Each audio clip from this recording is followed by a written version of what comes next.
नौकोट का शुमार सिंध के अहम तारीखी किलों में होता है।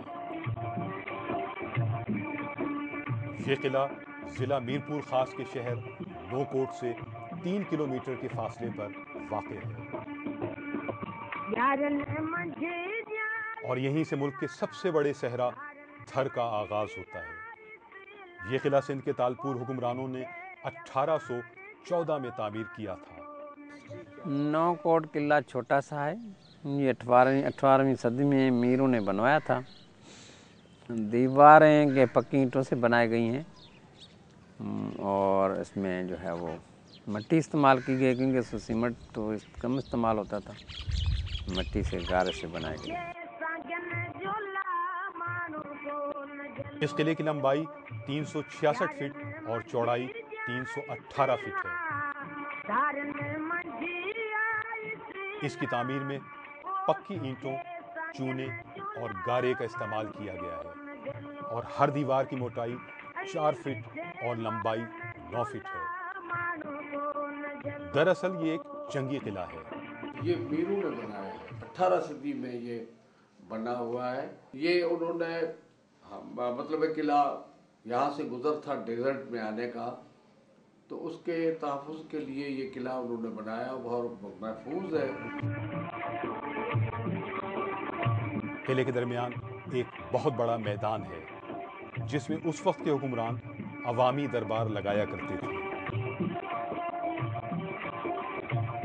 और यहाँ खास रिहायशी कमरों के आसार अब भी मौजूद हैं। जैसे ही किले में दाखिली दरवाजे से दाखिल हों तो सबसे पहले छोटे रिहायशी कमरे नजर आते हैं, मगर उनकी हालत अब कदरे खराब हो चुकी है। एंट्रेंस है जहाँ से गुजर कर आदमी अंदर जाए, बड़ा अच्छा उन्होंने एंट्रेंस रखा है गुजरने के लिए। उसमें तकरीबन बड़ी गाड़ी अगर जाए तो वो जा सकती है। तो ये भी ख्याल होगा लोगों का कि भाई हाथी पर सवार होकर आदमी जाए तो जा सके, तो इतना बड़ा उसका गेट है। वो गेट के अंदर आप जाएंगे तो बिल्कुल वो एक कार्नर निकलेगी, उस कार्नर से होकर फिर आप अंदर जाएंगे तो बड़ा अंदर दालान है और बहुत सारी वो छोटी छोटी उनकी मतलब कुटिया नहीं, लेकिन वो कमरे जैसे हों वो बने हुए हैं। लेकिन उन कमरों पर कोई भी लोहा या लकड़ी का कोई भी वो नहीं काम है। ईंटों से ऊपर से ये कमान की तरह उन्होंने बनाया। किले के अंदर का मंजर खासा दीदाजेब है। किले के ऊपर चढ़ने के लिए दो अतराफ से सीढ़ियां बनाई गई हैं। सूरज गुरूब होने के औकात में किले के ऊपर से जो मंजर नजर आता है उससे इंसान की रूह तक सरशार हो जाती है। यहाँ ताहद निगाह सब्जा ही सब्जा है। सहराई टीले भी हरियाली से मुकम्मल तौर पर ढके हुए हैं